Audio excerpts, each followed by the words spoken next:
guys, Ryan Rostrom here. Welcome to this lesson of Layla by Eric Clapton. This is a killer part. Super fun to play. Can't wait for you guys to get started on it. First, I'm going to play it at normal speed. I'll play it slow right after that with the tabs. So those of you that can sight read tabs, you'll be able to go along with it note by note. And after that, I'll go through it very slowly and show you how all the bends work, the hammer-ons, the pull-offs, and all the details. Here we go.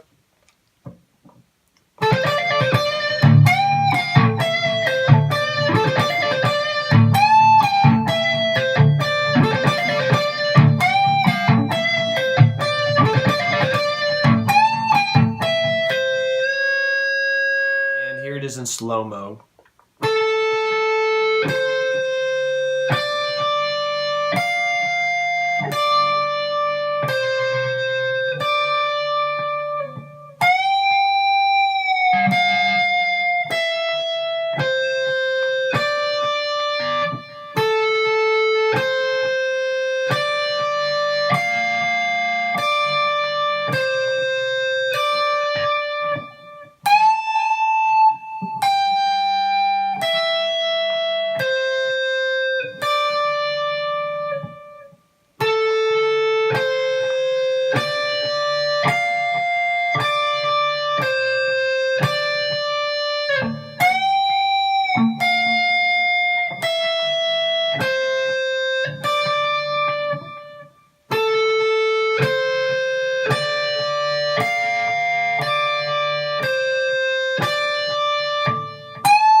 Great. So this riff is based around the D pentatonic scale,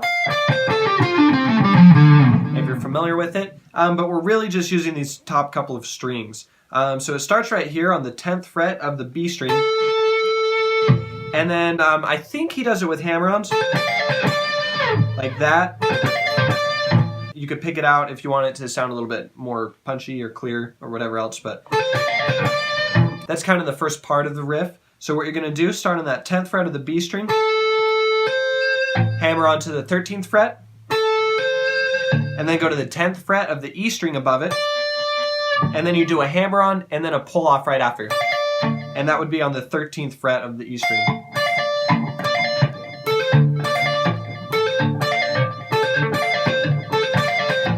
And then from there, you're going to return down to the B string, 13th fret once again.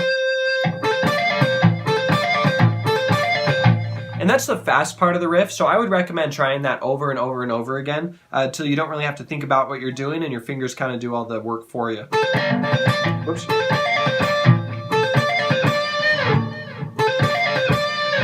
And each part of the riff, when it repeats, starts with that same part. Okay, so from there, you're going back up to the 13th fret of the E string, and this time you're going to bend it up. And so with your bends, try to be as precise as possible. It should sound basically the same as if you were to just hit this 15th fret on its own, but you're just bending up to it. And so let's take from the top.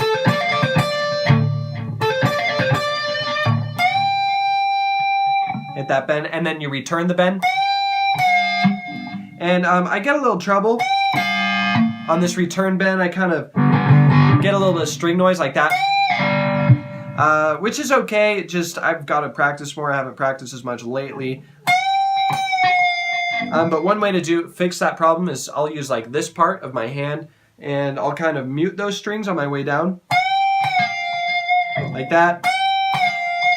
It does take some practice though, because you don't want to mute that string that's playing like that, because then you lose the sound. But it's definitely possible to do. Also, you can try to get this finger nice and smooth in the way that you push it up so that you're not catching all these other strings. So anyway, from the top. Sorry, that was a pretty bad bend. From the top.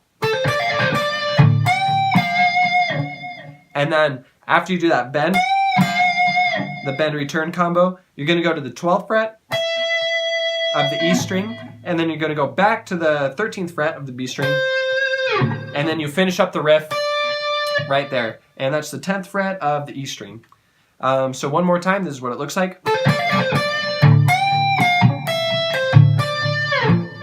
So that is about half of the riff because it does that part twice. So the second part of it, you do the same exact start. So you're back on that 10th fret of the B string. So you start with that combo exactly like you did the first time. But this time, so you're doing that same bend combo, except you're starting on the 15th fret. And you're basically coming back down, so it's like as if you're hitting the 17th fret, and then return to the 15th. And then the ending is exactly the same too. You go back to that 12th fret, E string, 13th fret of the B string, and then 10th fret of the E string. So here's how it looks.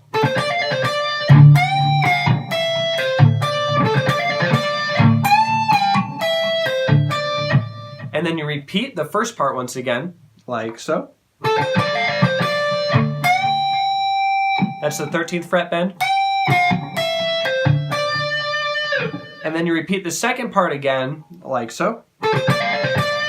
15.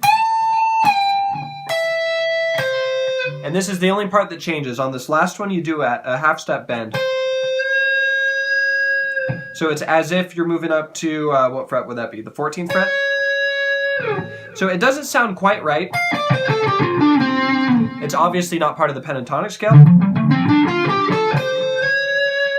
Sounds a little bit off, a little bit edgy. Sounds really cool in the context of the song, but that's how he ends it. Used to that half string bend. If you're not familiar with the term, so a half step means you're moving up one note. Just like that. So if you were to do a full step, it would be moving up two notes like this.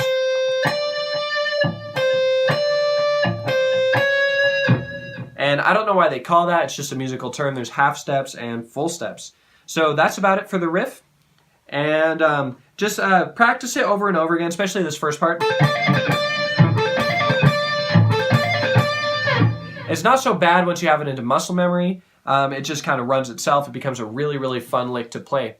So anyway, I hope you enjoyed this, and I'll see you in the next video.